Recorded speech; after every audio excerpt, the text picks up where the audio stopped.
Keith Pompey from the Inquirer, Philly.com, covers the Sixers, was at the presser today, and I'm sure has plenty to add to what has been maybe, Keith, the most bizarre story you've ever followed in your career?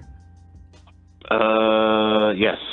Yeah, this was bizarre. I mean, this is crazy. Well, when you think back, you look at the tanking, when the Sixers won 10 wins and, they were doing it, and it was, they got people were laughing at them nationally, but at the same time they had a plan, and people were laughing at them because they were, trying to, get top draft picks in the way that they went about it and the hard times they had.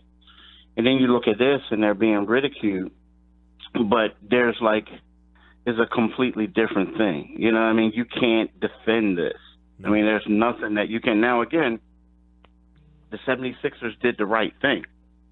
So everything is good, but there would have been no way of moving forward and defending this and basically protecting the shield if Bryan Colangelo remained, the general manager, president of basketball operations.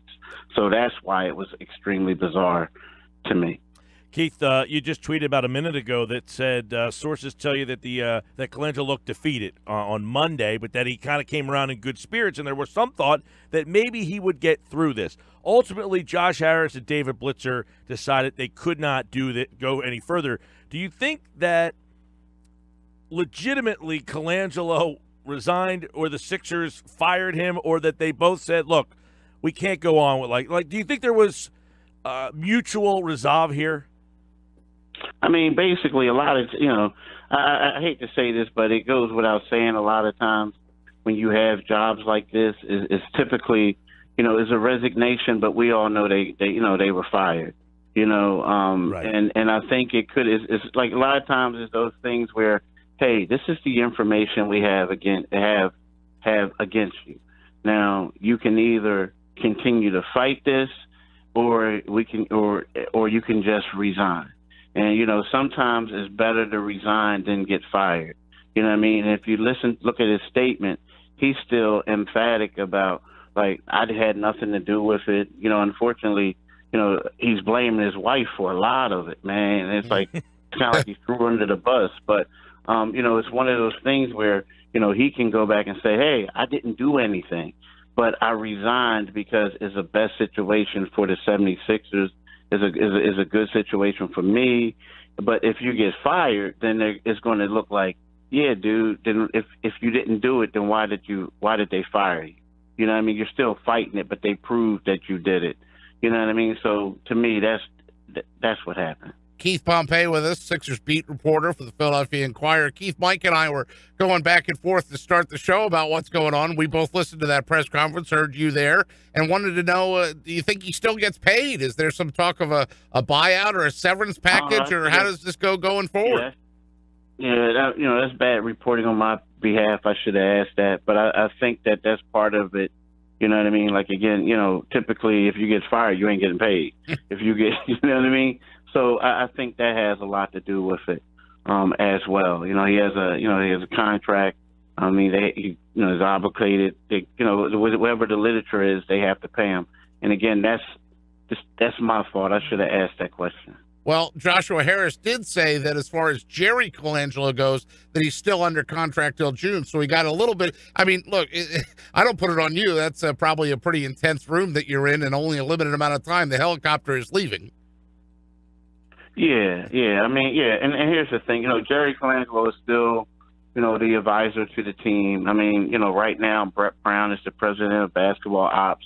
So a lot of the decisions are going to be made with, between Brett, Brett and the ownership group, the two owners, Josh Harris, David Blitzer, Scott O'Neil will have some influence on what goes on as well. He's the CEO. But, at this point moving forward, yes, his father's still on payroll, but you have to imagine that it's one of those things where, it's is over. You know what I mean? Right. I mean, you just have to imagine that. We'll continue to pay you to stay away. What did you take away, Keith Pompey, about the answer that Brett had a lot to do with J.J. Redick coming to the Philadelphia 76ers organization? Maybe not as much Colangelo. It's true. I mean, it's true. I mean, you know, when JJ had his introductory press conference back in, I believe it was July. Yeah, it was in July because it was in Summer League in Las Vegas. And he said Brett Brown was the reason why he became a 76er. I mean, he wanted to play for Brett. And the thing about it is, it's like, you know, you see it a lot more on the road, like especially when the team was having this lean years. And we would be on the road and Brett would be outside the locker room because that's where he has his you know, post-game press conferences outside the Sixers locker room. And guys from opposing teams would walk past and like, great job, coach. You have these guys playing hard. And the fact that he did that, he gained a lot of respect from players around the league. So when you hear a J.J. Redick say that, and then you also, you know, you go to the point and you hear about Marco Bellinelli and Ersan Ilyasova, they came because of Brett Brown. Like Brett Brown, Marco came because, you know, Brett Brown has a relationship with guys who used to coach Marco, like from the Spurs. And, you know, Marco wanted to, you know, play for him because of that. So that's the reason why he came. And then, you know, the thing about Ersan Ilyasova, you know, he left last year. You know, he wanted to come back and, you know, as a free agent over the summer.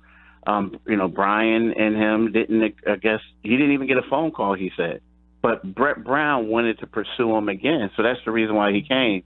So, you know, I think with that being said, I don't know if Brett is a long-term answer, but right now you have to have someone in place who people respect. And Brett Brown has relationships where he can go out there and talk to people and say, this is a great situation, you know, and, you know, so I think that was smart on the 76ers' behalf to put Brett Brown in right now as the interim president of basketball ops. Keith Pompey, just a couple of minutes. I know you got to run. It's a busy day. So do you anticipate they'll have Harris gave an interesting answer about the draft, especially in the past, that, you know, the GM doesn't make the draft choice. It's kind of like a collaboration. So it's not like, you know, which I find to have a heck of a lot of other conversations. But do you anticipate there will be nobody in place for the draft and that they're just going to stick with what they have? I mean, the draft is in a couple weeks, you know, and as far as, like, I don't think like that was a huge revelation about that, because I think that, you know, in the past it's always like, you know, there's some places where, let's just say if you got a Jerry West, for instance, you know, and you know Jerry West is this guy, but I also think that is a group type of thing for most places.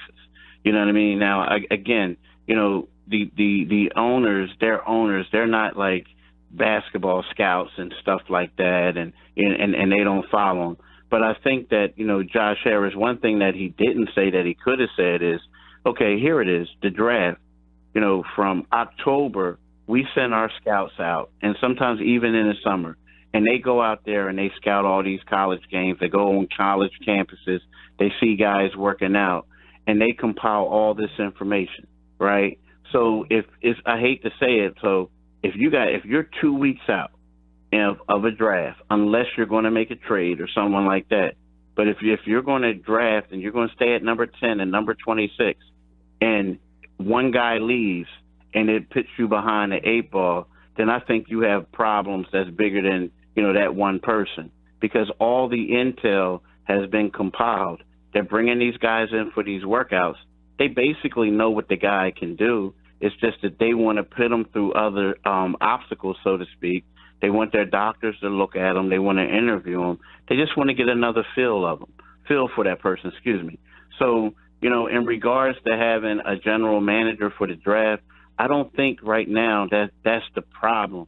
I think that it will help them if they can get a general manager for the lottery. I mean, excuse me, not the lottery, for the free agency period, you know, which is going to be a week or so later. But at the same time, I do believe that, you know, this is a serious thing. you have to take your time. It will be great to get a guy in there, but at the same time, you know, as my colleague Mike Silsky pointed out, I mean, they've had like 4 general managers, you know, and recently, and it's one of those things where this next guy, you have to make sure you get it right. And I think that's what Josh Harris meant a little bit. And also, let's keep it real. You know, they're not going to come out there, make it seem like, oh my gosh, we're panicking. No, I think that's what he meant. But I think that they'll be fine with the draft. Keith Pompey, we know you got to run. Check him out at Philly.com and check out all of his Sixers coverage, including what is still to come with this one, and then finding a GM, and then free agency, which will be very interesting around here. Keith, thanks so much. Thank you, fellas. Bye.